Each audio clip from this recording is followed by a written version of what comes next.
ঠান্ডা তো প্রচণ্ড পড়েছে। এই কনকনে ঠান্ডায় সন্ধ্যার আড্ডায় যদি একটু স্ন্যাক্স হয় তাহলে কেমন হয় বলো তো?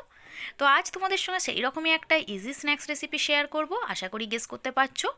ভেজিটেবিল চপ যেটাকে বলে, বিভিন্ন রকম ভেজিটেবলস দিয়ে তৈরি। তো এই ভেজিটেবিল চপটা কতটা ইজি তৈরি করতে পারবে সেটাই আজকে তোমাদের সঙ্গে শেয়ার করব। দেখতে দেখেছো কতটা কিউট হয়েছে, দুর্দান্ত স্বাদও হয়েছে সঙ্গে দারুণ। তোমরা চাইলে একবার হলেও কিন্তু এই কনকনে ঠান্ডায় একবার ট্রাই করো, দেখবে খেতে বেশ ভালো লাগবে।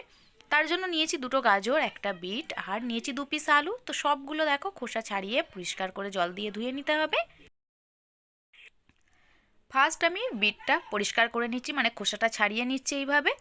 দেন নিয়ে নিচ্ছি আলু, কারণ সবগুলো পিস করে নেওয়ার পর জল দিয়ে সিদ্ধ করে নেব। অনেকে আছে বিট গাজরটা কুড়ে করে, বাট আমি এটা একটু অন্যরকমভাবে করব। তোমরা দেখতে থাকো, পুরো ভিডিওটা দেখলে কিন্তু আশা করি ভালো লাগবে তোমাদেরও। মানে তোমরা খুব সহজে করে ফেলতে পারবে ঝুটঝামেলা ছাড়াই। মানে হাতের সময় কম থাকলেও এইরকম একটা রেসিপি খেতে ইচ্ছে করলে কিন্তু তোমরা রেডি করে নিতে পারবে। তো তার জন্য দেখো সবগুলো খোসা ছাড়িয়ে নিয়ে এবার ছোট ছোট পিস করে নিচ্ছি আমি এইভাবে। দেখতে পেয়েছো, যাতে আমার কাজটা সুবিধা হয়, মানে সিদ্ধ করতে সুবিধা হয়, তার জন্য এইভাবে পাতলা করে স্লাইস করে কেটে নিচ্ছি। তো হয়ে গেছে, গাজরটাকেও এরকম বড় বড় একটু পিস করে নিচ্ছি, দেখেছো। নেওয়ার পর একটা বাটিতে দিয়ে খুব ভালো করে জল দিয়ে ধুয়ে নেব। জল দিয়ে ধুয়ে নেওয়ার পর একটা প্রেশার কুকারের মধ্যে আমি সিদ্ধ করে নেব, যাতে খুব অল্প সময়ের মধ্যে হয়ে যায়। মানে হাতে সময় কম আছে, বাট খেতে হবে। তো কিভাবে করব সেটাই আজকে তোমাদের সঙ্গে শেয়ার করছি বন্ধুরা। তো পুরো ভিডিওটা অবশ্যই দেখতে থাকো, কোনো রকমভাবে স্কিপ করবে না।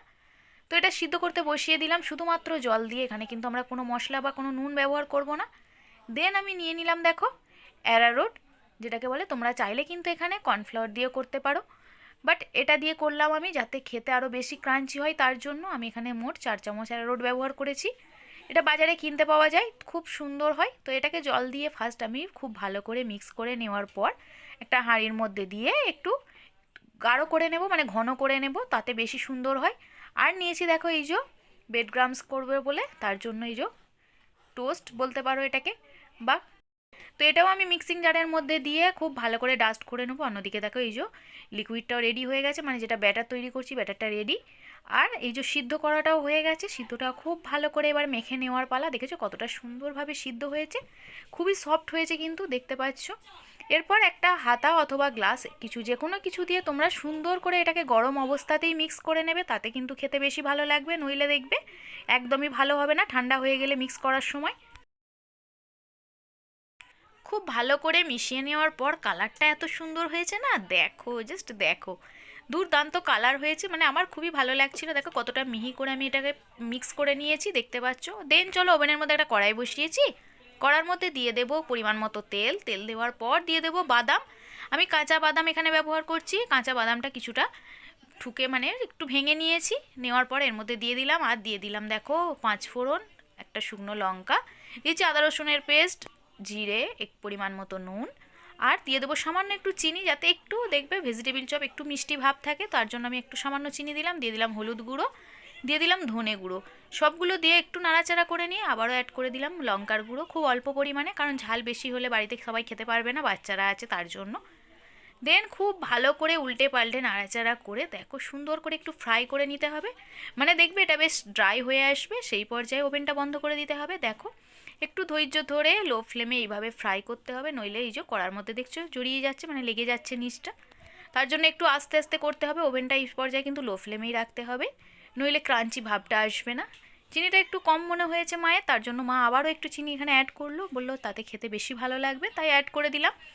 দারুণ কিন্তু হয়েছিল সত্যি বন্ধুরা, আমি খেয়েই তোমাদের সঙ্গে শেয়ার করছি। তোমরা চাইলে অবশ্যই একবার ট্রাই করো। তো অলমোস্ট এটা রেডি হয়ে গেছে। দেন চলো ব্রেড ক্রামসগুলো রেডি করে নিই।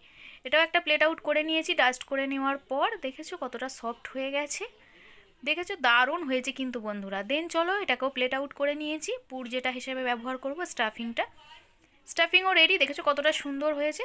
চলো এরপর অল্প অল্প করে এইভাবে হাতের মধ্যে নিয়ে আমি এগুলোকে ওভাল সাইজের করব। তোমরা চাইলে তোমাদের ইচ্ছা মতো শেপ দেবে, বাট ভেজিটেবিল চপ কিন্তু ওভাল সাইজেরই হয়। দেন এই যে ব্যাটারের মধ্যে দিয়ে ব্রেড ক্রামসের মধ্যে খুব ভালো করে কোট করে নিতে হবে এইভাবে। তোমরা চাইলে ডবল কোটও করতে, ডবল কোট করলে কি বলো তো খেতে আরও ক্রাঞ্চি হবে, তার জন্য বললাম।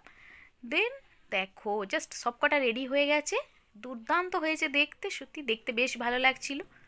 এরপর চলো ওভেনের মধ্যে একটা কড়াই বসিয়ে তাতে পরিমাণ মতো তেল দিয়ে তেলটা গরম করার জন্য রেখে এসেছি। তো সেটাই তোমাদের সঙ্গে এবার শেয়ার করব। মানে একটু লো আঁচে এগুলোকে ফ্রাই করতে হবে, মানে ওভেনটা লো ফ্লেমে রাখতে হবে, নইলে দেখবে খেতে একদমই ভালো লাগবে না। যখন দেখবে তেলটা বেশ হিট হয়ে গেছে সেই পর্যায়ে আস্তে আস্তে একটা একটা করে এইভাবে দিয়ে ফ্লেমটা লো রেখে খুব ভালো করে একটু ধৈর্য ধরে ফ্রাই করবে। কোনো রকমভাবে তাড়াহুড়ো করবে না, তাড়াহুড়ো করলে কিন্তু এটা খেতে একদমই ভালো লাগবে না। একটু লো ফ্লেমে রেখে একটু ধৈর্য ধরে এটা ফ্রাই করবে, তাতে দেখবে খেতে বেশি ক্রাঞ্চি হবে এবং বাইরে থেকে যেমন ক্রাঞ্চি ভিতরটা কিন্তু খুব সফট হবে। দুর্দান্ত স্বাদ বন্ধুরা, আবারও বলছি। দেখো আস্তে আস্তে দেখতে দেখতে দেখো কত সুন্দর কালার চলে এসেছে, দেখেছো? কিউট কিউট লাগছে না? দারুণ কালার হয়েছে বন্ধুরা, সত্যি বলছি খেতে কিন্তু বেশ লোভনীয়। তোমরা চাইলেই কনকনে ঠান্ডায় একবার হলেও ট্রাই করো। তো আমার অলমোস্ট রেডি, দেন চলো প্লেট আউট করে এবার নিই। প্লেট আউট করে তোমাদের সঙ্গে শেয়ার করলে তোমরা বুঝতে পারবে কতটা সুন্দর হয়েছে। দেখো জাস্ট দেখো, দুর্দান্ত হয়েছে খেতে বন্ধুরা, সত্যিই বলছি। তোমরা কিন্তু অবশ্যই শীত শেষ হওয়ার আগে একবার ট্রাই করো, যাতে এইরকম একটা রেসিপি তোমরা যাতে মিস না করো, দেখবে দারুণ লাগবে। দেখেছো? এরপর চলো আমি একটু ডেকোরেশন করে নিচ্ছি, এটা ভিডিওর জন্য। তোমরা চাইলে এটা করতেও পারো, নইলে নাও পারো, কোনো প্রবলেম নেই। দেখো উপর থেকে একটু ডেকোরেশনের জন্য আমি এগুলো করেছি। দিয়ে দিলাম সামান্য একটু মিউনিস, মানে আমি এখানে হোয়াইট মিউনিসটা ব্যবহার করেছি, দিয়ে দিয়েছি তার উপর একটু ধনেপাতা, যাতে দেখতে কালারফুল হয়। তো দেখো অলরেডি রেডি।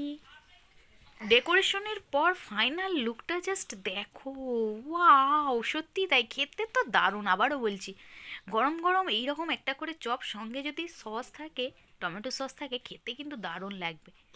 দারুণ হয়েছে বন্ধুরা। চলো এবার একটা ভেঙে দেখাই, বাইরেটা কতটা ক্রিস্পি, ভিতরটা কতটা সফট, তোমরা সেটা দেখবে কি করে?